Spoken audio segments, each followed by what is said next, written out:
Todo mundo cercando, ele acha que ele é o reizão. É verdade, o cara é cheio de coisa, cheio de arma, e eu sou aqui, eu mando no pedaço. Isso é uma vergonha pro nosso país. Desculpa, é uma vergonha um Estado passar por isso. Sinceramente, tem que haver intervenção no Rio de Janeiro logo. Vamos lá, olha, algumas regiões do Brasil ficam com a sua programação local. Você que tá em Fortaleza, você fica na companhia do Márcio Lopes. Vai lá, Marcião. Em Macapá, quem assume a partir de agora é Haroldo Santos. E aos amigos de Ribeirão Preto, Rodrigo Pagliani. Eu sigo para São Paulo, Manaus e algumas regiões do país. Tenham todos uma ótima noite de quarta-feira. Roda a vinheta, a notícia não para.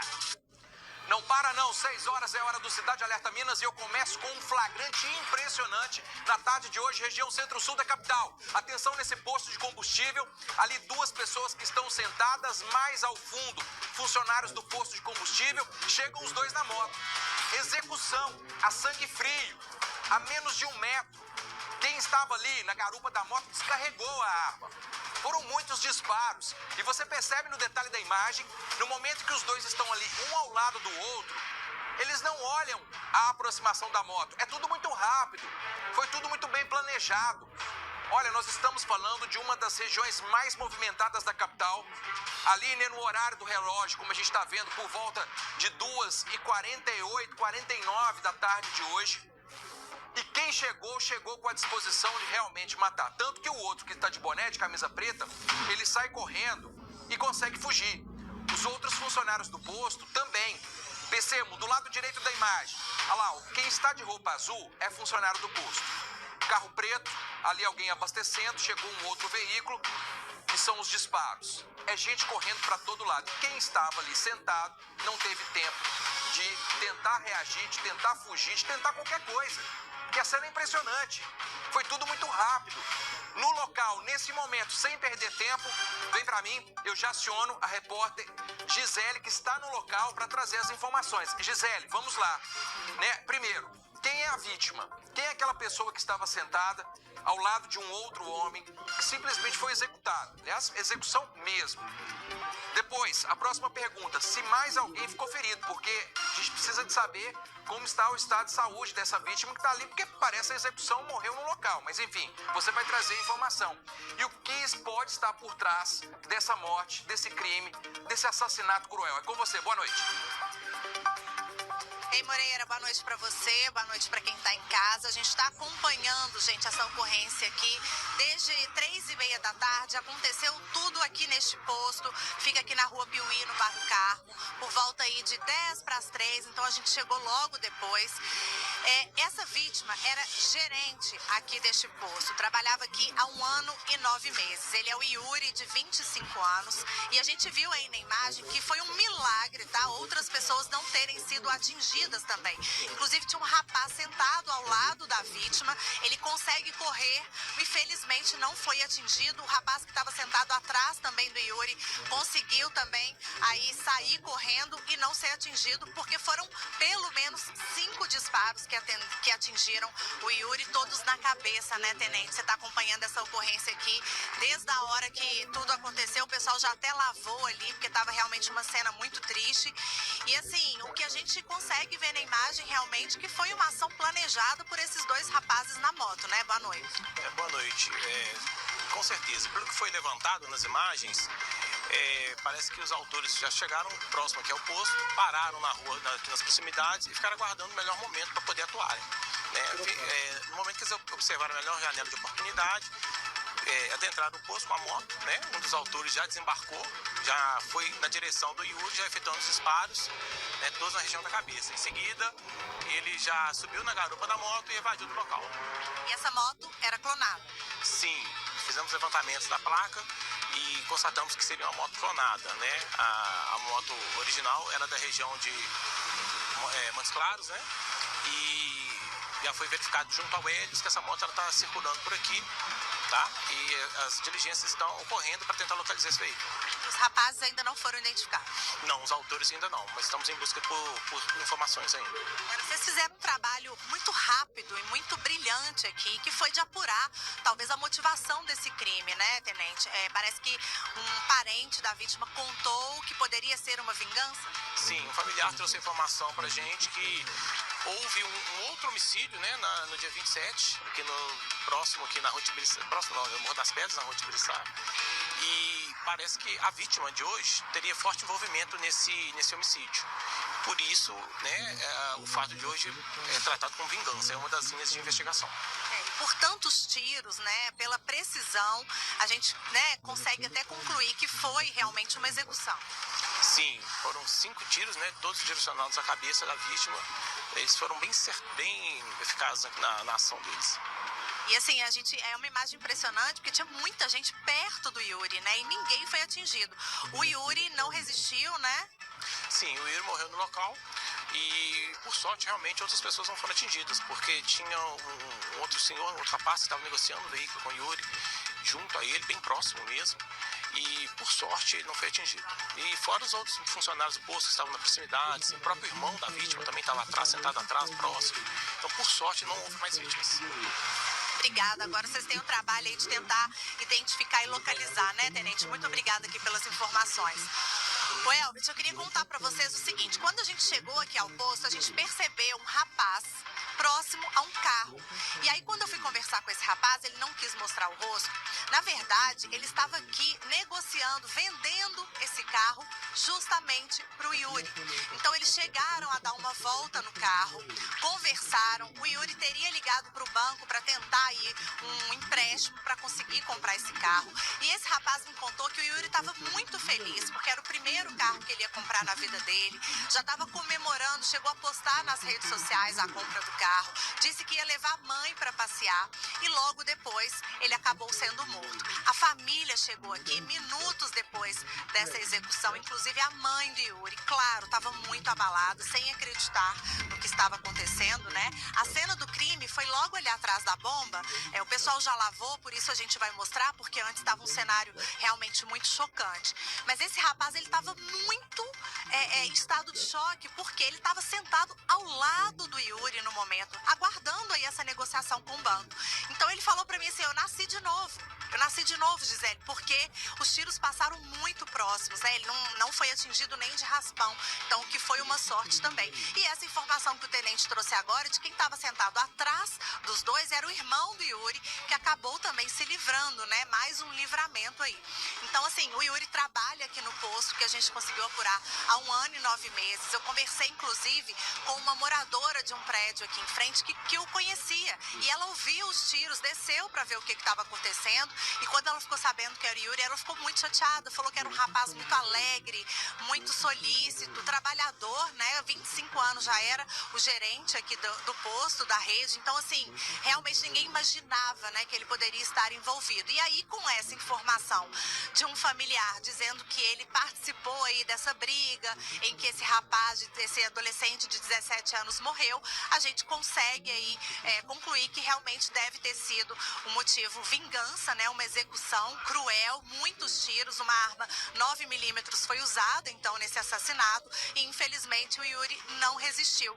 O SAMU esteve aqui, atestou o óbito no local, logo em seguida veio o rabecão para retirar o corpo e a família também saiu daqui, todo mundo realmente muito abalado, né? E todo mundo do posto muito assustado. O posto está fechado desde as 3 horas da tarde, não vai abrir mais hoje, agora só volta aos trabalhos amanhã e fica realmente um susto, né? Inclusive essa moradora que conversou com a gente, ela falou que aqui o bairro está muito perigoso, realmente o número de assaltos, né, de crimes, de furtos aumentou bastante e agora então essa tragédia aqui num posto como você disse, é um local muito movimentado, em plena luz do dia. Os policiais analisaram ali naquela salinha as imagens das câmeras de segurança aqui do posto e aí conseguiram entender como aconteceu esse crime e pegaram também imagens mostrando que essa moto já estava circulando por aqui. Eles pararam numa rua aqui próxima para aguardar o momento exato, pode ser até o momento em que o Yuri estava dando uma volta no carro que ele queria comprar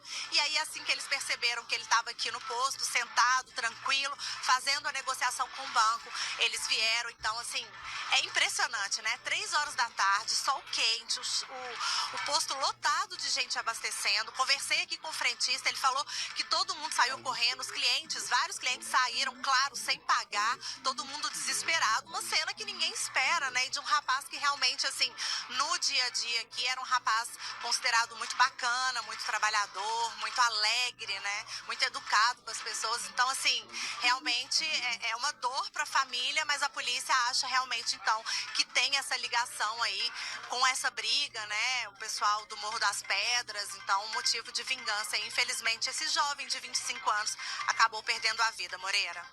Acho que seria possível a gente tentar conversar com os frentistas que estão ao seu lado, ou talvez até eles já tenham adiantado que não querem falar.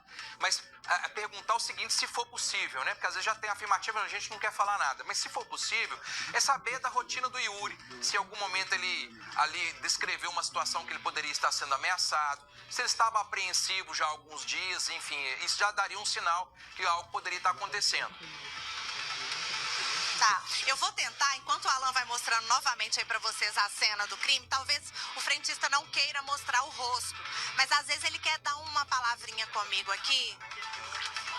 Ele tá numa ligação aqui, o Moreira. Eu conversei com esse rapaz que tá sentado aqui, aliás, ele é o único frentista que ainda ficou aqui, porque foi todo mundo embora. E ele realmente estava falando que não esperava isso, porque o Yuri era uma pessoa super trabalhadora, inclusive chefe dele, porque é gerente, né, do posto. Então, assim, ele não deu indício nenhum de que estaria, né, sendo perseguido, de que estaria em perigo, de repente ficar olhando para um lado, para o outro, para ver se ia chegar alguém. Era um cara que estava trabalhando num dia normal, inclusive marcou de ver esse carro que ele queria comprar aqui no local de trabalho dele. Então, acho que ele não imaginava, né? Oi. Vou fazer o seguinte, eu vou te dar aí uns 2 minutinhos, vou pedir, inclusive o Alan já tá movimentando com a câmera, é o tempo de você tentar aproximar do frentista. Alan, vamos até a rua Piuí, por gentileza? Vamos lá pra gente mostrar a movimentação pros amigos que estão nos acompanhando. Pra gente realmente situar quem está acompanhando agora o Cidade Alerta da região que nós estamos falando. Enquanto isso, a Gisele tenta o contato lá com o frentista, no sentido que se ele quiser falar sem aparecer, a gente conta a história, quem era o Yuri no dia a dia, o relacionamento dele com os outros funcionários. Gente, região centro-sul da capital, Rua Piuí, ali o bairro Sion, então assim, o Carmo também, ali tem uma junção de bairros muito importantes na capital e extremamente movimentado. É o que você acompanha no quadradinho aí à sua esquerda acima. E foi exatamente nesse sentido em que os dois que estavam na moto fugiram, logo depois do crime, né? Então, fugiram nessa direção. Logo à frente está a Avenida do Contorno. E a Contorno aqui em Belo Horizonte não é à toa que tem esse nome. Ela é enorme. É enorme. Então, mais à frente, o Alan está caminhando. Vai mostrar exatamente, talvez seja até possível mostrar a Avenida do Contorno. Está logo ali. Então, assim, tem muitas possibilidades de fuga nessa região. E pelos detalhes que foram contados até o momento, olha só, a polícia saindo ali do local, né? O trabalho já foi feito, segurança garantida, o posto não abre hoje mais. Pegando a Contorno, tem muitas possibilidades. Pode subir ali a Contorno. Tem ali logo à frente, né, a Afonso Pena. Tem saídas para o bairro Anchieta. Tem saída para o bairro Cruzeiro. Tem saída para tudo enquanto é lado. Para tudo enquanto é lado. Então, realmente, é muito difícil no sentido de acompanhar agora para onde esses dois foram. O que já se tem certeza é que é uma moto clonada. Então, vai ficar mais difícil. Olha lá ao fundo já é a Avenida do Contorno, como o Alan, muito competente, rápido, já chegou para nos mostrar. Agora, o que chama a atenção é essa ação. Foi sim planejada, não há dúvida sobre isso, porque sabia da rotina do Yuri. Ele estava no momento de trabalho. Pois não, Jonathan? Tudo bem. Ó, Gisele já posicionada com o frentista, na condição de não mostrar o rosto, Alan, já passo a informação para o nosso cinegrafista. Então a gente vai ficar com a imagem, permanecer com a imagem do posto, mas sem a identificação do frentista, colega de trabalho do Yuri. Gisele, novamente com você. É isso. Enquanto o Alan vai mostrando aí, eu tô aqui com... Esse rapaz trabalha com o Yuri. Você falou que ele trabalhava aqui há 1 ano e 9 meses? 1 ano e 9 meses. Um cara trabalhador, alegre, vocês nunca imaginavam? Não, o rapaz é tranquilo, ele trabalhava alegre, né? Um cara tranquilo de trabalhar, nunca tive problema com ele. Você percebeu se assim, nos últimos dias ele estava tenso, preocupado? Como eu disse pra você, eu trabalho no regime 1236, então não fica aqui todo dia. Aí não tem como saber se ele, como é que ele estava, se estava bem, se estava ruim, entendeu? Mas hoje, por exemplo, que foi o dia do crime? Eu cheguei aqui hoje por volta de 10 horas para trabalhar e o crime aconteceu por volta de 2h50, por aí. E ele estava tranquilo? Ele estava até comprando um carro de um rapaz, ele tinha acabado de olhar o carro e o rapaz estava sentado ali do lado também, no momento do ocorrido. Então, assim, vocês nunca imaginavam que poderia acontecer isso? Não.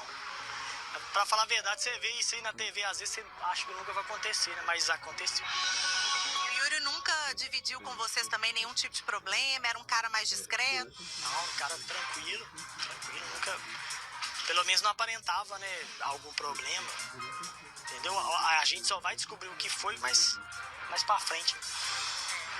Tá bom, obrigada, viu, pelo seu depoimento, obrigada. Ele está sendo o último aqui até apagar as luzes, fechar as portas aqui do posto. Muita gente, inclusive, parando aqui, querendo abastecer, mas por hoje as atividades aqui nesse posto de combustível estão encerradas, viu, Moreira? Mas é isso, assim, realmente surpreendeu, né? Porque a gente chega, o pessoal, já esperando o pessoal falar, não, ele já tinha envolvimento, ele era um cara complicado, ele era um cara que faltava ao trabalho, e não era. Na verdade, era um cara bacana, trabalhador, virou gerente com 25 anos, trabalhava aqui há quase 2 anos, então, assim, não tinha passagem pela polícia, a gente confirmou isso com o tenente, então realmente surpreende, né? Era um cara querido pelos colegas de trabalho, inclusive pelos moradores aqui da região. Como eu disse, essa moradora sempre abastecia aqui, adorava o Yuri, então realmente, assim, uma tragédia. E agora fica a cargo da Polícia Civil investigar mesmo, para ver se tem ligação com essa briga, com a morte desse adolescente, se é um outro motivo, né? Mas fato é que a família agora realmente está sofrendo porque não esperava que isso fosse acontecer. E o carro que o Yuri ia comprar não vai ser mais comprado, né? Esse vendedor foi embora daqui, né, em estado de choque realmente, porque, assim, não imaginava. Eles estavam fazendo essa negociação pela internet, por um site de venda de carros seminovos. Então, eles combinaram de encontrar aqui, ele também nunca tinha visto o Yuri, falou que ele estava super feliz mesmo com a compra do carro e, infelizmente, acabou acontecendo isso aqui. E, felizmente, né, essa outra pessoa também não foi atingida, Moreira. Certo. Gisele, muito obrigado pelas informações. Agradecer também ao Alan, que, né, esforçou-se bastante para chegar e mostrar a rota de fuga desses dois criminosos, desses dois que estão envolvidos nesse assassinato. Obrigado, Gisele. Vamos aos detalhes aqui? Bom, vamos lá. Eu estava contando aqui, havia pelo menos 6 pessoas na hora em que o crime ocorreu. Daniel, agora é a hora de você parar a imagem para mim no momento em que eles se aproximam, tá bom? Assim que a moto aproximar, a gente vai tentar parar a imagem pra gente contar. Ó, parou. Começa a execução. Os dois que estavam sentados, 3, 4, 5, 6, aqui, 7, não é isso? Ó? 2, 3, 4, 5, 6, 7, mais os donos dos carros. Então, no momento, pelo menos 9 pessoas estavam na cena de um crime que iria acontecer, porque obviamente ninguém sabia daquele segundo, daquele momento e dessa execução. O que me chama a atenção é porque realmente a vítima, o Yuri, me dá a foto, por favor, do Yuri, se puder dividir tela também, Sancler, por gentileza. O Yuri, ele estava ao celular, e era nessa negociação, e aí a gente tem um contexto da história. Quando ele está no celular, ele está primeiro vibrando com a possibilidade de ter esse carro, com o objetivo de ter uma rotina diferente, inclusive ajudar a própria família, porque a descrição é que ele queria ajudar a própria mãe, levá-la para os lugares, enfim, seria um momento de conquista. Uma pessoa que não tinha passagem, uma pessoa que estava trabalhando. Até então, o que se fala em relação ao Yuri, exemplar no trabalho e também como colega no dia a dia. Tanto que vizinhos, pessoas que iam até o posto, obviamente, né, ali, prestação de serviço do Yuri, elogiaram. A vizinha disse, um rapaz que eu gostava, não acredito que seja ele. Longe de qualquer suspeita. E aí, o ponto de partida para essa história, para entender o que aconteceu, porque já está muito claro que não é uma situação de assalto, chegaram para execução mesmo do Yuri, e com o detalhe do irmão dele estar ao lado, logo atrás ali, a metros, ele vê a execução do irmão. E aí a primeira pergunta da polícia é, foi uma tentativa de assalto? Todo mundo, não. Foi até o irmão. Seu irmão aqui é vítima, é meu irmão. O que aconteceu? Do que você suspeita? Ele estava sendo ameaçado? Não. Mas se for para suspeitar de alguma situação, resgata uma história de um crime que aconteceu, teoricamente, né, bem recente o crime, que envolve um menor e que supostamente ele teria, de alguma forma, ou estaria, ou participou, ou esteve lá. Enfim, isso não é possível de ser explicado agora. Está num contexto de algo que aconteceu recentemente. Mas será que era o Yuri? Será que ele tem envolvimento nessa morte, nesse local onde aconteceu, supostamente com o menor? Essa parte da história, né, estou contando a partir do que nós recebemos de informação. Precisa ainda ser muito bem apurado.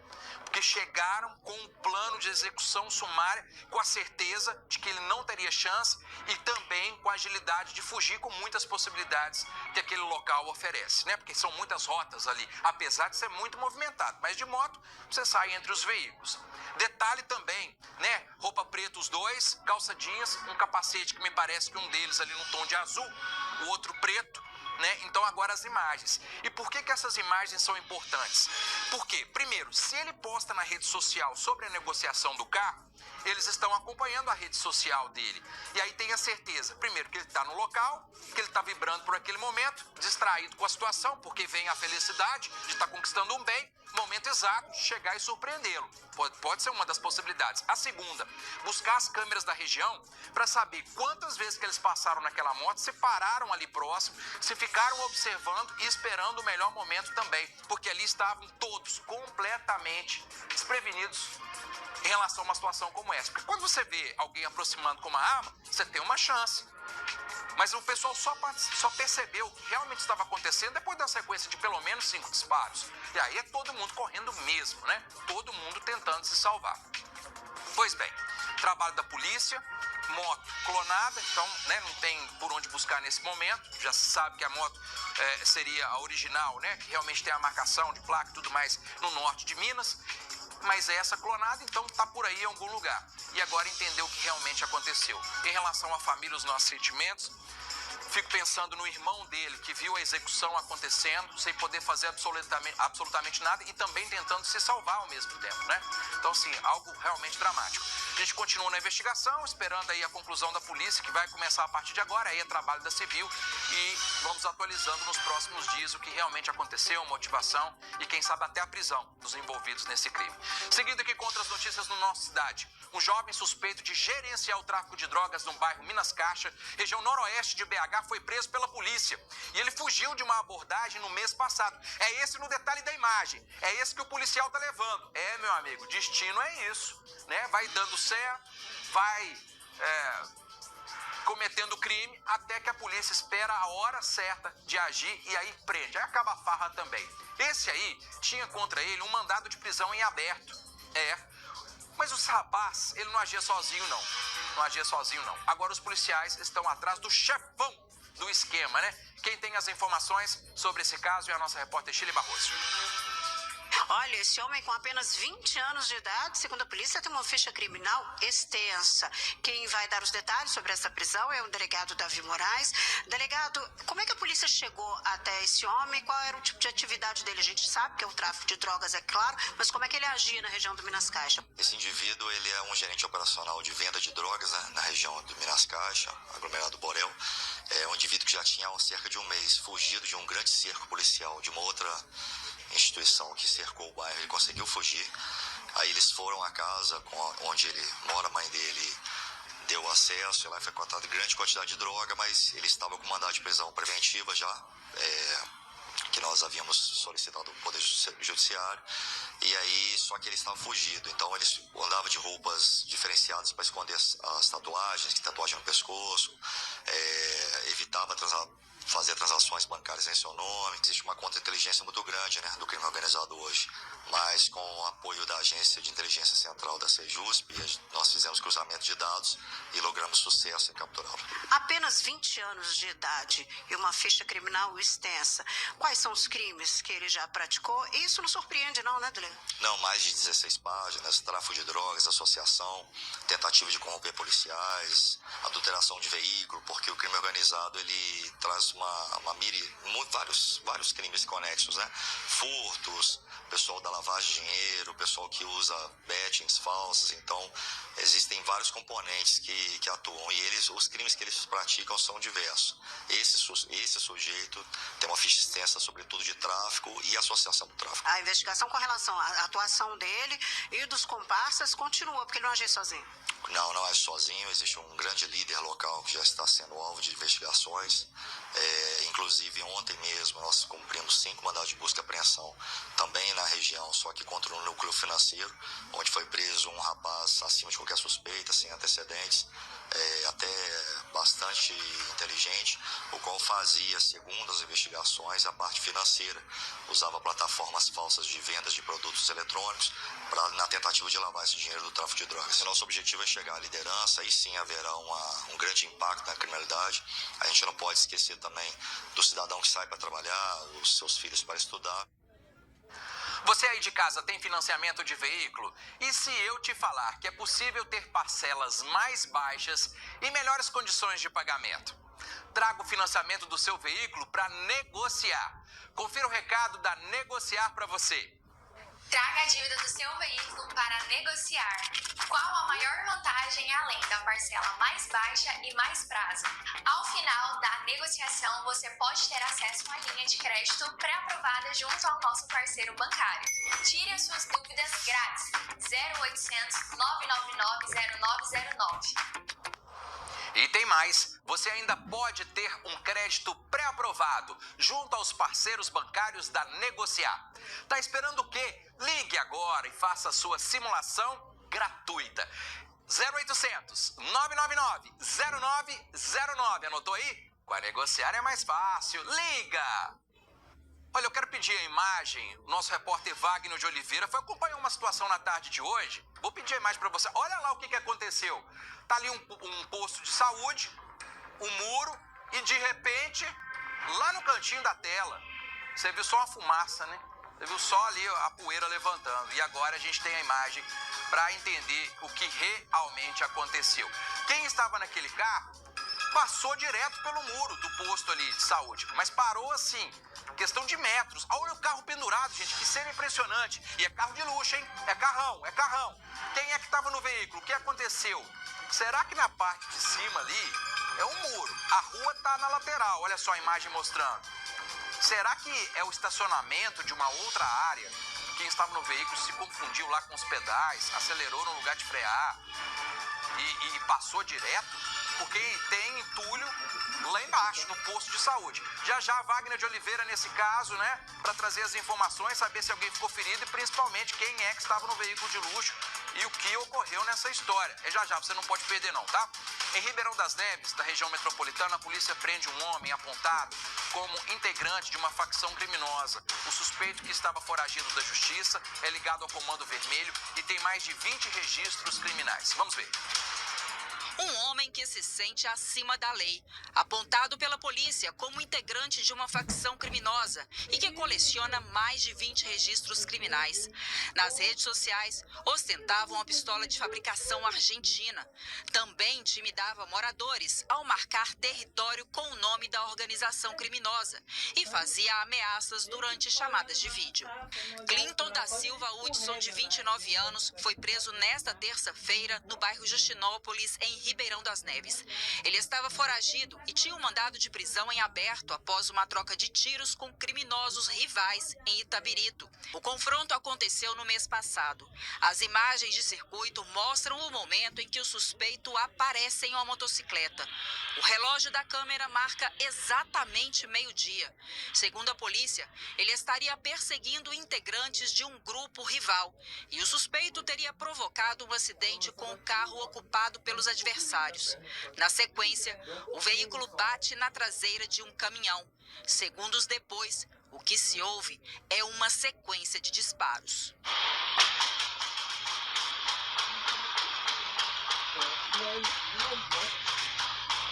O tiroteio assustou moradores da região. Eles chegaram a ver o suspeito fugindo pela rua, armado e aparentemente sem ferimentos. Um dos rivais foi baleado e encaminhado ao hospital sob escolta policial. O outro conseguiu escapar. No dia do confronto, a polícia apreendeu um carregador com capacidade para 100 munições, além do carro atingido pelos tiros. Desde então, Clinton era procurado pelas forças de segurança. Nós conseguimos chegar, né, no endereço aqui na região de Ribeirão das Neves, onde estava homiziado esse indivíduo foragido de Itabirito. Ele se rendeu, né, quando ele viu que não havia, né, chance de escapar. Ele se rendeu, se colocou em posição de abordagem, deitou ao solo, foi contido e apreendido sem oferecer nenhuma resistência. Segundo a Polícia Militar, a arma exibida pelo suspeito nas redes sociais e utilizada durante a troca de tiros também foi apreendida. É uma arma de fogo de calibre 9mm, né, calibre restrito, uma arma importada da Argentina. Essa arma teria, né, conforme as filmagens que registraram essa troca de tiro deles em Itabirito, ela teria sido utilizada nessa troca de tiro. Mostra no vídeo ele correndo com uma arma muito semelhante, né, nas mãos. O homem foi preso o ano passado por roubo. Chegou a ser condenado a quase 10 anos de prisão, mas em menos de um ano ele cumpria a pena em liberdade. Continuando na atividade delitiva, né, cometendo crimes sem, talvez, o temor da justiça, retirando de circulação uma pessoa que teve capacidade de entrar numa troca de tiro de aproximadamente 40 disparos por volta de meio-dia, né, horário de criança retornar, horário de criança ir para a aula, talvez horário de criança estar passando, pessoas que nada tem a ver com a criminalidade. Então, é um suspiro, né, de tranquilidade e paz para a sociedade ordeira de Itabirito a prisão desse indivíduo. Pessoal, acabei de receber a informação relacionada ainda ao assunto daqueles 2 homens que chegaram em uma moto e executaram o gerente do posto.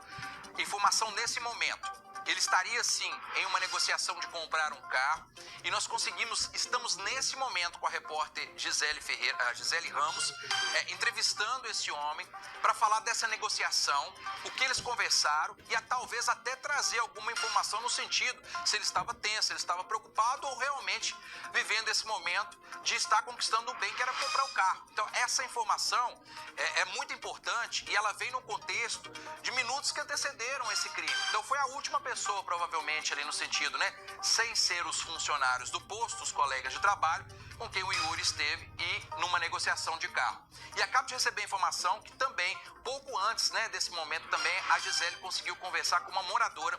Essa moradora, ela conhecia o Yuri, ela ouviu os barulhos dos disparos, então ela vai trazer esse parâmetro, essa análise de quem estava de fora, escuta a sessão dos tiros, porque foram pelo menos 5 disparos, e depois a fuga desses 2 homens. Então é o tempo da gente terminar essas entrevistas, para a gente voltar nesse caso, para esse relato, porque é um mistério até agora o que realmente pode ter acontecido com o gerente desse posto, o Yuri, uma execução que aconteceu no meio da tarde, praticamente, na região centro-sul da capital. Atenção para a próxima imagem, aqui a notícia não para, atenção, é roubo em uma joalheria, os criminosos se passaram por clientes. Sabe o que chama a atenção nessa história? Não é uma dessas joalherias que ficam no centro da cidade, com a vitrine para a rua, com a porta aberta o tempo todo. Tem um prédio enorme. Está lá para o 7º, 10º andar, está lá para cima essa joalheria. Então, para você chegar a esse ponto, você tem que passar pela portaria, você tem que acessar o hall, pegar um elevador, chegar ao andar, você passa por muita gente até ter o acesso à joalheria. Mas estavam lá programados também, já sabendo de cada detalhe, como agir, e deixaram um prejuízo aí, a estimativa nesse momento, cerca de R$1 milhão. Pessoas que foram vítimas dessa situação, que foram obrigadas. Olha lá o detalhe do chão. Olha o detalhe do homem no chão com as mãos para trás e as mãos amarradas. Enquanto um dos comparsas estava lá pegando dinheiro. Pegando as joias. Agora vem para mim. Eles não perceberam que havia uma pessoa a mais, tinha uma pessoa a mais nessa história que conseguiu se esconder. Eles não encontraram essa pessoa, ela ficou escondida o tempo todo. Será que ela conseguiu acionar a polícia? Será que ela chamou a atenção? Ela conseguiu o tempo todo ficar ali, né, sem ser percebida? De alguma forma, né? Será que ela conseguiu acionar a polícia? Porque se ela tiver conseguido acionar a polícia, é o tempo de chegar a esse local. Atenção, então, daqui a pouco a reportagem completa e agora eu aciono também um recadinho de 1 minuto. Medicamentos com preços imbatíveis você encontra na Drogarias Total no Justinópolis, em Neves, na Avenida Denise Cristina Rocha, 557. Corre lá, tem promoção todo dia. Veja as ofertas! Enzima lactase 10.000 com 30, R$19,99. Dipirona 500mg com 10, R$1,99. Vitamina C mais zinco efervescente com 10, R$3,99. Ômega 3 1000mg com 120, R$19,99. Nimesulida 100mg com 12, R$1,49. Carfedilol 12,5mg com 30, R$3,98. Simvastatina 40mg com 30, R$5,99. Alopurinol 300mg com 30, R$8,99. Pantoprazol 20mg com 28, R$4,99. Orlistat 120mg com 42, R$49,99. Cialis genérico 20mg com 4, R$2,99. Fralda Plenitude com 16, R$49,99. Dipirona 1 grama com 10, R$5,99. Pantoprazol 40mg com 30, R$5,99. Creatina 300 gramas, R$29,99. Pode procurar que você não vai encontrar preço melhor. É promoção que não acaba mais. Fala que assistiu aqui no Cidade Alerta Minas. Drogarias Total, o menor preço da cidade. Vou direto com a reportagem agora, que realmente chama a atenção nesse roubo à joalheria que aconteceu em Montes Claros, no norte do estado, é que os criminosos chegaram ali passando por clientes no primeiro momento, tanto que a porta é aberta e depois o assalto anunciado, joias que foram levadas. E o detalhe que eu trouxe agora há pouco, um dos funcionários, uma das pessoas que estava lá, conseguiu ficar escondido. Será que ele teve tempo de chamar a polícia? Vamos à reportagem. Parte da ação foi registrada por câmeras. Um dos criminosos entra primeiro, se passando por cliente. Minutos depois, o comparsa chega e, armado, teria forçado a entrada. A proprietária e um cliente são amordaçados, enquanto as funcionárias são rendidas e ameaçadas. Uma das colaboradoras conseguiu se esconder em outra sala. A ação é rápida e a dupla faz a limpa. Centenas de peças de ouro são roubadas. O assalto aconteceu nesta terça-feira, em uma joalheria que fica no 8º andar deste prédio, no bairro Melo, em Montes Claros. Eles agiram com violência, né? Inicialmente, eles se passaram por clientes bem vestidos do estabelecimento, se passaram por entregadores de encomendas diversas, tocaram lá o interfone, estabelecimento que tinha uma certa segurança, mas eles conseguiram ludibriar lá funcionários, adentraram o estabelecimento. Após adentrar esse estabelecimento, eles anunciaram, né, ameaçaram as vítimas, amarraram funcionários do local, clientes do local, ameaçaram eles de morte e, após isso, subtraíram todos os produtos e evadiram do local. Segundo a polícia, o material roubado é avaliado em cerca de R$1 milhão. Antes de fugir, os criminosos mandaram que uma funcionária só desamarrasse os colegas depois de um tempo e ainda fizeram ameaças dizendo que sabiam onde ela morava. Que é um modus operandi deles de ameaçar, de intimidar as vítimas para que elas não acionem a polícia militar, a polícia civil naquele exato momento aí, para eles ganharem tempo. Então é uma prática comum dos criminosos ameaçarem vítimas, testemunhas, para eles evadirem do local com uma certa segurança. A polícia chegou rapidamente à joalheria. Diversas equipes iniciaram as buscas pelos autores. Durante todo o decorrer do dia, né, após o cometimento do fato, as nossas equipes, né, da unidade especializada, do 10º Batalhão, do 50º Batalhão da cidade de Montes Claros, todas as equipes diligenciaram até o local e começaram os levantamentos com imagens, testemunhas, características dos autores, local onde eles possivelmente poderiam estar, e no final da tarde, no início da noite de ontem, nós conseguimos localizar um desses autores e efetuar a prisão dele, um maior de idade, 33 anos. Com o criminoso, a polícia encontrou dezenas de anéis, brincos, colares, pulseiras e relógios, além de quase R$5 mil em dinheiro. Uma réplica de arma e um celular também foram apreendidos. O homem afirmou que foi convidado para o assalto e que só aceitou porque está com dificuldades financeiras. Ele de imediato, né, diante da constatação, nós mostramos para ele as imagens, ele confirmou a autoria, a participação dele, ele reconheceu ele ali nas imagens, confirmou e também mostrou a gente onde estaria parte dos materiais e já algum dinheiro que ele já tinha em mãos. A gente acredita que esse dinheiro já tenha sido de negociação dos produtos levados. Ele tem passagem, né, nos meios policiais por roubo, por tráfico de drogas. Ele alega que passava por dificuldades financeiras e que ele foi chamado, né, por um outro colega para fazer essa empreitada lá no local. Aí eles combinaram, né, acordaram lá em dividir o os produtos levados em aproximadamente 50%, e aí ele participou do fato. O criminoso foi levado para a delegacia. A polícia militar também conseguiu informações sobre o outro suspeito, que segue sendo procurado. O segundo suspeito ele foi identificado, o autor preso confirmou a participação dele, nós qualificamos esse segundo suspeito, confirmamos a participação dele com as vítimas lá, através das características, através das imagens. Aí as nossas equipes continuam em busca atrás desse indivíduo, e também, o boletim de ocorrência encerrado passa para a Polícia Civil a parte de investigação e posteriormente medidas judiciais pertinentes. Os materiais recuperados foram devolvidos aos proprietários. A nossa equipe esteve no prédio, mas ninguém da segurança nem da joalheria quis gravar a entrevista. A polícia vai investigar agora como os criminosos conseguiram burlar a segurança do prédio, ter acesso ao 8º andar do edifício e fugir pelas escadas sem levantar suspeitas. Ainda não se sabe se a dupla recebeu informações privilegiadas ou se contou com alguma falha para cometer o crime.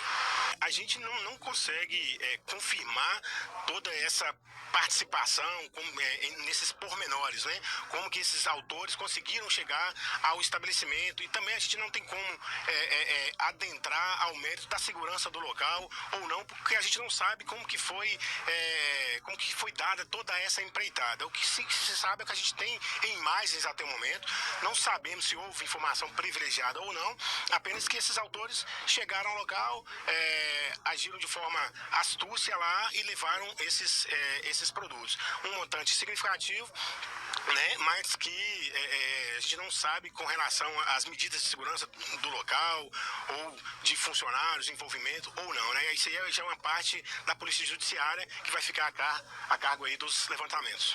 Pois bem, a Polícia Civil informou que o preso foi autuado em flagrante pelo crime de roubo e será encaminhado para o presídio. Gente, pensa aqui comigo. Eu topei a empreitada lá, eu não sei como é que chama isso de amigo, né? Porque foi para uma roubada, todos os dois.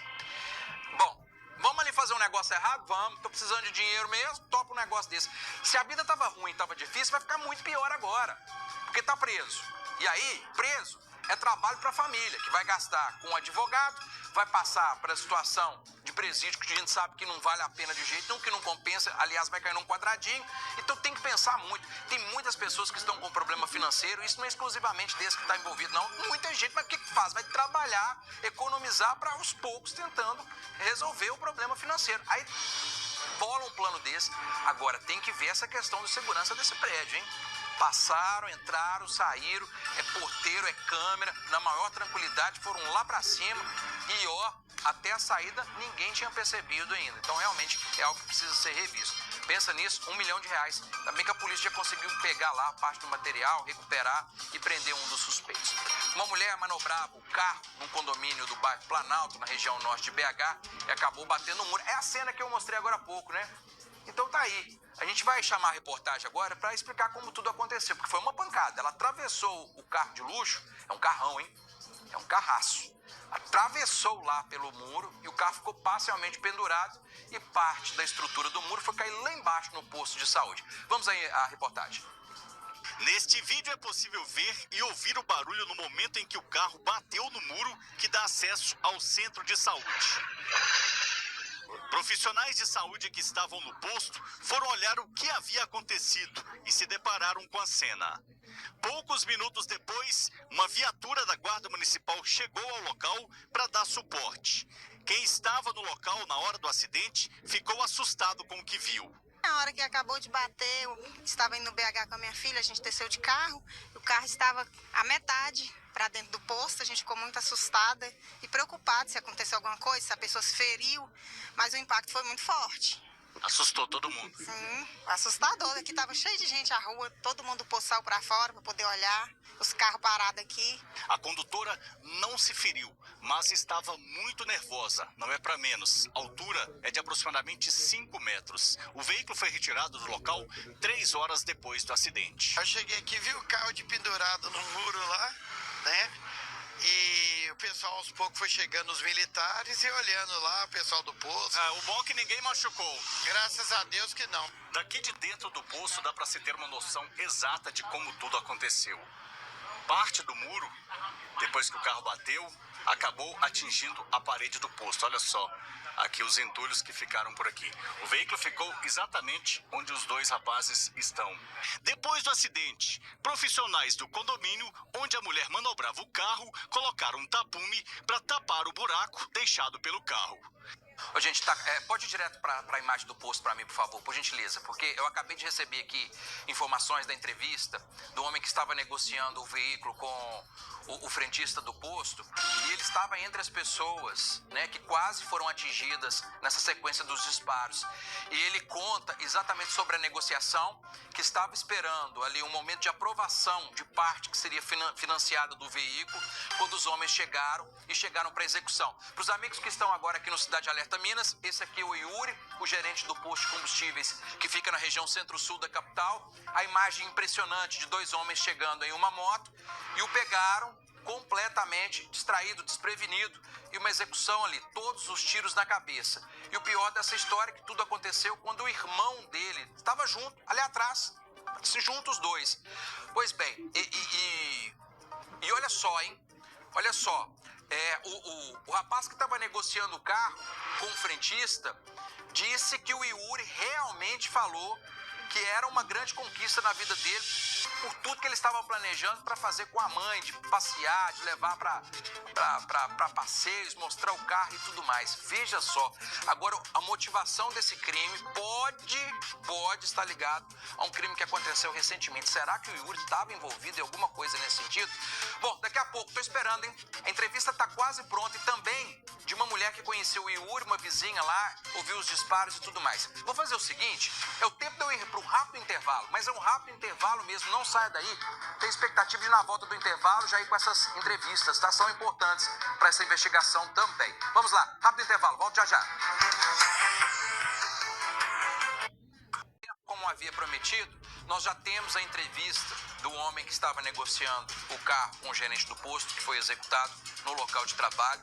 E na sequência eu vou pedir também a entrevista que foi concedida por uma moradora que conhecia o Yuri, né? Então vamos nessa primeira parte, porque foi citada a questão da negociação da vítima, do Yuri, com o homem que levou o carro até o posto de combustível justamente para que fosse avaliado. A presença do irmão da vítima que também estava no posto de combustível, tantas outras pessoas lá também, e aí chegaram os dois na moto para execução. Vamos nessa primeira parte, que é a entrevista que diz respeito a essa negociação do carro. Fiquei conhecendo a vítima um dia anterior à noite, ele me mandou mensagem porque eu anunciei meu carro para venda e eu encontrei com ele na parte da tarde, meio-dia, eu trouxe o carro onde ele trabalha, parece que ele é gerente aqui do posto de gasolina, o irmão dele estava aqui e um mecânico de confiança também, a gente rodou no carro, ele gostou do carro, falou que ia comprar. Eu voltei aqui pro posto de gasolina para ele concluir a transação, ele estava tentando olhar com o gerente do banco dele o financiamento. Foi quando veio dois caras numa moto, estava sentado dele a menos de 1 metro. O garupa desceu, acho que foi 4 ou 5 tiros, foi muito rápido, não dá para contar. Todo mundo correu e aí foi isso. Sei lá, eu nasci de novo e eu lembro dele falando no carro que estava feliz e que ia passear com a mãe dele hoje. Não concluiu a venda, por isso que eu estava no posto aguardando. Ele estava com uma dificuldade de transação, o financiamento parece que deu problema. E aí eu estava esperando, foi quando a moto chegou e foi direto nele.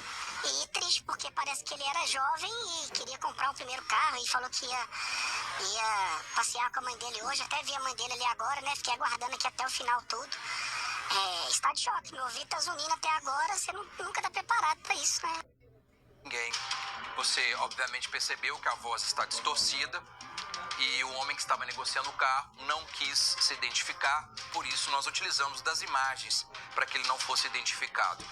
Mas traz o contexto da última vontade do Yuri, ou da última coisa que ele queria fazer indevida, porque obviamente ele não sabia que seria executado nesse local, que era ter essa possibilidade, primeiro, de realizar o sonho de ter o primeiro carro, e segundo, com a intenção de fazer coisas boas ao lado da mãe, dos parentes, exatamente com o veículo.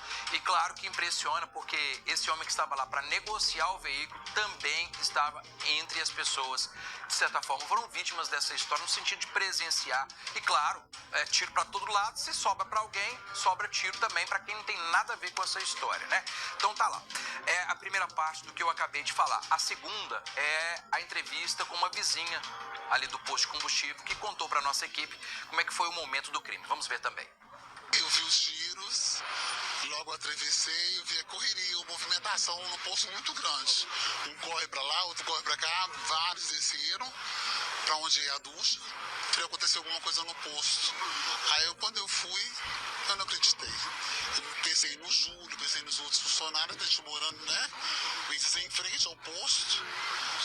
Sempre estou abastecendo aqui. Era muito simpático, muito alegre. Uma pessoa muito cativa.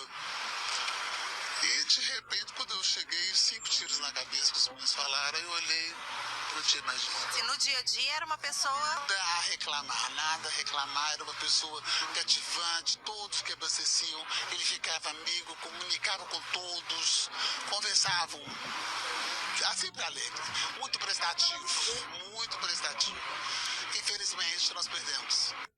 Esses depoimentos fazem diferença no que diz respeito à polícia agora na investigação, segue agora com a Polícia Civil, para entender quem era o Yuri com outras pessoas. Porque uma pessoa que anda toda errada, uma pessoa que está toda envolvida com questão de crime por aí afora, você ouve falar, todo mundo fala que ele mexia com coisa aqui, coisa lá, já vai dando um direcionamento.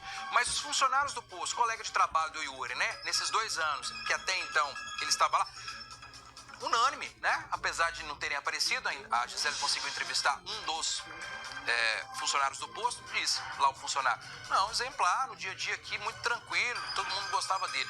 Olha aqui a pessoa ao lado, que é a vizinha, também o mesmo tipo de relato, o irmão lá nesse negócio do carro. Então, assim, o ponto de partida está nessa história de um assassinato que aconteceu recentemente, envolvendo um menor, que possivelmente, a história que está sendo contada, eu estou repetindo aqui, ele teria alguma participação, envolvimento, estaria lá. Será que isso vai se confirmar? Será que realmente ele teve algum envolvimento? Porque a polícia, claro, agora precisa de entrar nesse tipo de esclarecimento, né? Pois bem, estamos acompanhando. Novidade, eu volto aqui. Olha, ainda hoje aqui no Cidade, o julgamento do dono de um bar por um homicídio que aconteceu em 2022 na região leste da capital. Você vai acompanhar comigo. Gente, impressionante como é que as coisas fogem do controle, né? Tá aí a situação, por conta de R$40, né? Acabou morrendo aí, a gente vai ver. A expectativa para a audiência que vai decidir, portanto, a vida do motorista de aplicativo acusado também de sequestrar o passageiro, que é filho de um policial civil. Isso é outro caso, tá? É outra história. Pois bem, as duas reportagens já. Recadinho de 1 minuto. E agora é Oral Sim Implantes. Quem está ao meu lado, doutor Rafael, que tem um recadinho. Olá, Elbert. Olá, você. Deixa eu fazer uma pergunta. Você já pensou no presente que a sua mãe realmente gostaria de ganhar? Muitas mães convivem com a falta de dentes, com próteses que machucam, ou até evitam sorrir e comer o que gostam. E talvez o que ela mais queria é voltar a sorrir com segurança. Hoje, com os dentes fixos sobre implantes, isso é totalmente possível. E a Oral Sim preparou uma condição especial para facilitar esse momento. É a oportunidade que você esperava para dar um presente que vai transformar a vida de sua mãe. Traga sua mãe para uma avaliação. A Oral Sim pode cuidar dela, eu garanto. Isso sim é um presente que faz a diferença de verdade. Oral Sim, eu confio. Eu recomendo. Aponte a câmera do seu celular para o QR Code na tela ou ligue agora 25 13 7272. Oral Sim, a número 1 do Brasil, no Santa Efigênia e no Planalto. O dono de um bar esteve hoje no banco dos réus por causa de um crime que aconteceu em abril de 2022 na região leste da capital. Depois de uma briga generalizada por causa de uma diferença na conta de pouco mais de R$40, Marco Aurélio teria atacado o cliente, que é o Everton de Faria Santos, de 39 anos, que morreu nessa circunstância. E aí está sendo julgado exatamente em relação ao que aconteceu. Vamos ver se ele foi condenado ou absolvido. Vamos à reportagem. Começou hoje o julgamento de Marco Aurélio Capabianco Gutierrez, dono de um bar e acusado de matar o cliente, Everton de Faria Santos, de 39 anos. O crime aconteceu na madrugada do dia 22 de abril de 2022, em um bar no bairro Santa Inês, região leste de Belo Horizonte. A vítima estava no local com amigos consumindo bebidas alcoólicas. Marco Aurélio afirmou que a confusão começou depois de uma discussão entre clientes e um garçom. A conta total deu R$ 305. O problema foi na hora da divisão do valor, que deu uma diferença de pouco mais de R$ 40. Nossa equipe de reportagem conversou com um amigo da vítima na época do crime. Não sei se a conta está fechada errada, a divisão estava errada, a gente estava resolvendo. O garçom que estava aqui se estressou lá e xingou a namorada do Everton, xingando ela, agredindo com palavras ruins e tal. Aí eles se estranharam lá que começou a confusão. Aí foi aquele empurra, um pra lá, cadeira pra cá.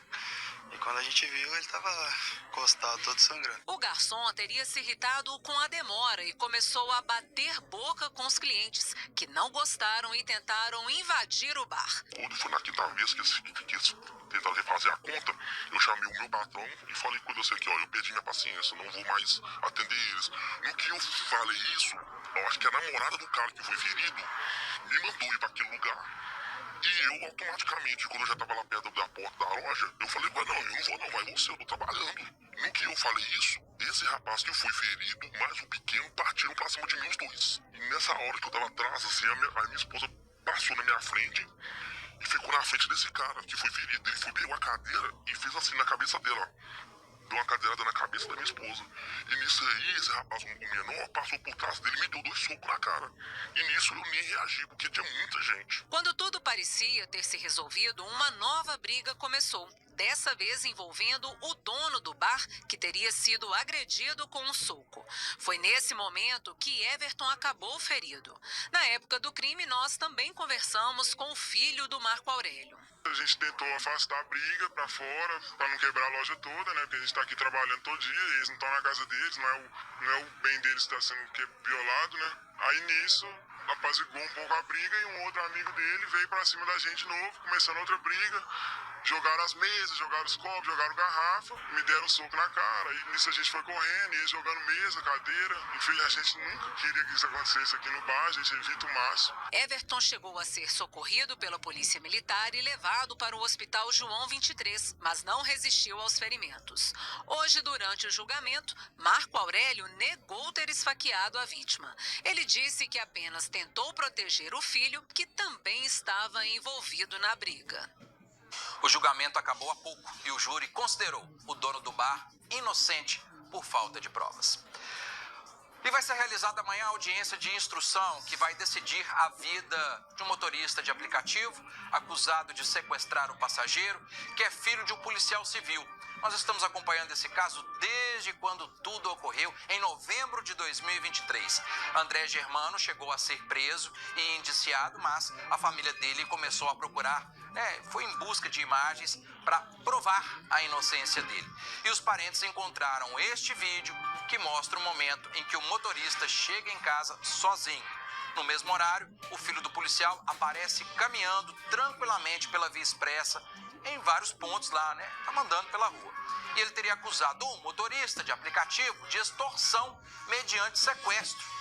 Mesmo com esses vídeos, André não conseguiu retirar o que ele chama de falsa acusação de crime. É o que ele espera fazer amanhã na audiência. Vamos ver. Eu sei que amanhã minha vida começa de novo. Eu tenho certeza que amanhã tudo vai esclarecer. Por isso nós fazemos questão, eu e minha família fazemos questão de estar trazendo vocês aqui. Vocês estão caminhando aqui com a gente já desde o início que tudo aconteceu, para provar a minha inocência. Eu acredito, na minha sã ignorância, acho que, como diz o ditado, para quem sabe ler um pingo é letra, eu acho que nenhum sequestrador vai sequestrar alguém e vai deixar alguém sequestrado andando tranquilamente numa via expressa com um telefone. Então, tá aí uma das maiores provas de que não houve o que foi falado da minha pessoa. E outras câmeras mostram dentro do condomínio o horário que eu cheguei, o horário que eu fui sair daqui de dentro. Eu saí daqui com os policiais já me levando. Então, eu acho que, fora as outras provas que a gente tem ao nosso favor. Era a minha última corrida. Eu aceitei a corrida. Eu estava vindo do centro de Belo Horizonte. Então, era uma viagem com um KM pequeno e um valor alto. E eu, naquela já, adrenalina já terminando, eu falei, não dá pra fazer mais essa, que é um dinheirinho a mais, e rapidinho por causa do horário. Como era um horário da madrugada, não tinha trânsito, não tinha nada, eu sabia que eu ia fazer ela rapidinho e voltar para casa.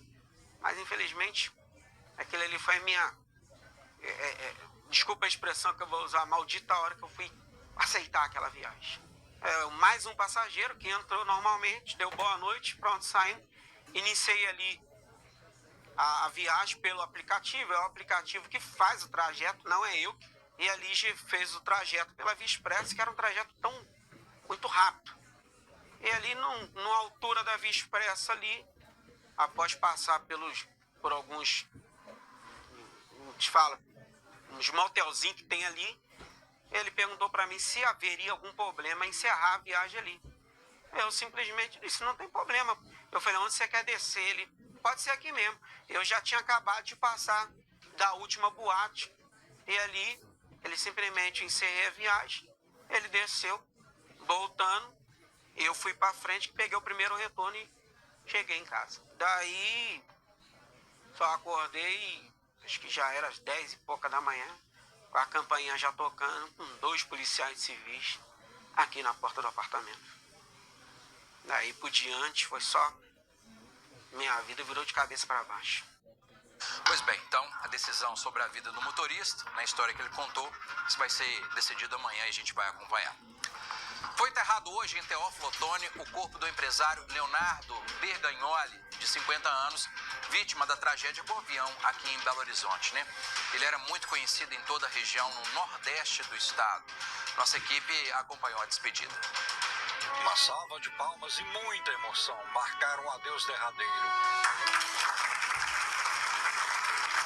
Léo Bergagnoli, como era mais conhecido, partiu de Teófilo Otoni no avião dele, com mais 5 pessoas. Igor não embarcou por falta de vaga. Recebi uma ligação de um amigo falando que tinha ocorrido um acidente, pedindo para eu me deslocar até o Hospital João 23. E fui um dos primeiros a chegar no hospital e tentando auxiliar a filha do Léo, a Júlia, que eu vi nascer. Mas, na verdade, é um trabalho muito mais delicado. A gente primeiro precisou identificar quem estava no hospital, auxiliar a assistência social do hospital, os médicos, quem estava no hospital, porque a identificação só tinha do Arthur, que estava lúcido. Os outros 2, o Emerson e o Léo, não tinham capacidade de ser identificado. Eu perdi um grande amigo, um irmão. Eu conheço a Léo há mais de 30 anos, convivi na casa dele, junto com a mãe, com o pai, com os irmãos, e é um momento de dor. A família agora busca apoio para retomar a vida após a tragédia, que será avaliada pelas autoridades. O corpo do empresário Leonardo Bergagnoli chegou a esse cemitério no final da noite de terça-feira. Imediatamente, parentes, amigos e familiares começaram as despedidas ao empresário que era muito conhecido por conta das atividades comerciais e empreendedoras, não só em Teófilo Otoni, mas em todo o Nordeste mineiro. Lucas era amigo pessoal de Bergagnoli. Durante décadas, teve ótimo relacionamento com ele. O Léo era um excelente pai de família, muito conhecido, o velório está muito cheio, deixa filhos, né? Deixam vários filhos. O piloto também deixa um filho de 4 anos de idade, né? O piloto jovem, mais experiente. Então é uma tragédia que a gente lamenta muito em nome, né, dos amigos, da família, da aviação. Como piloto, Lucas conhecia bem a aeronave envolvida na tragédia em Belo Horizonte. Ele pediu compreensão de julgamento sobre a postura do piloto nos minutos de voo entre a decolagem no aeroporto da Pampulha até bater contra o prédio no bairro Silveira, na região noroeste da capital. Não voei nessa aeronave, mas conheci ela de perto. Uma aeronave, apesar do ano 79, mas em aviação não existe ano de aviação, ano do avião de fabricação, existe uma série de normas técnicas e revisões que tem que ser feitas para que ele mantenha aí a capacidade de voar. O avião estava em perfeitas condições, muito revisado, era um avião muito pouco voado, com toda a documentação em dia, revisões em dia.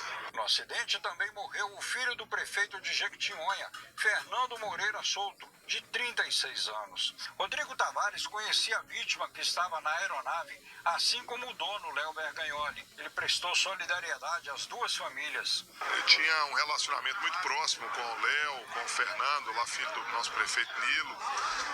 pessoas do bem, né? Pessoas sempre muito alegres, passavam sempre energia muito boa pra gente e essa fatalidade aí que levou ele cedo, e agora é ficar nossas orações aqui pra família, pra dar muita força aí pra gente continuar seguindo. Mas é importante também a gente saber, né, o que aconteceu para ajudar a gente a evitar que acidentes, que tragédias como essa aconteçam no futuro, mas ir com calma, com quem entende, sem fazer nenhuma especulação se o problema era da aeronave, é falha humana. E nessa tarde, parentes e amigos se despediram do piloto Wellington Oliveira, de 34 anos, né? O enterro do corpo foi na cidade de Munhoz de Melo, no Paraná, onde ele cresceu. O Wellington deixou a esposa e um filho de 5 anos. Gente, o principal nessa história, eu acho que já foi dito, né? Sem especulação, precisa do trabalho agora técnico, científico, para entender o que realmente aconteceu nesse acidente aí, né? Falha mecânica ou não? Bom, vamos lá? Pois bem, seguindo aqui agora, quase 50 mil metros cúbicos de água descartados e 700 bairros, né, sem abastecimento desde ontem. Consequências da queda de uma égua na adutora da Copasa, na região leste aqui de Belo Horizonte. Garcia Júnior chega com a informação. Uma boa noite pra vocês. Segue daí, meu general. Fazendeiro, não some não, viu? Nós também junto. Obrigado, querido. Bom descanso. E você seja bem-vinda e bem-vindo a mais uma edição do MGR, quarta-feira, 6 de maio. Vamos com Deus. Gente, a égua caiu em uma manilha enquanto pastava num terreno baldio. Todo o sistema de abastecimento do Rio das Velhas parou. Escolas tiveram que suspender as aulas. Milhares de famílias ficaram sem água em casa e lojas com as portas fechadas. A Copasa garante que tudo já foi resolvido. A gente abre o MGR desta quarta-feira com informações ao vivo desta situação com o repórter Wagner de Oliveira. Wagner, boa noite, bem-vindo. A água voltou ou não voltou, Wagner? Fala. Boa noite, Garcia. Boa noite para você de casa. Está voltando gradualmente, segundo informações da Copasa, viu, Garcia? E os moradores estão ansiosos para que a água retorne totalmente em suas casas, em todas as regiões que foram afetadas depois desse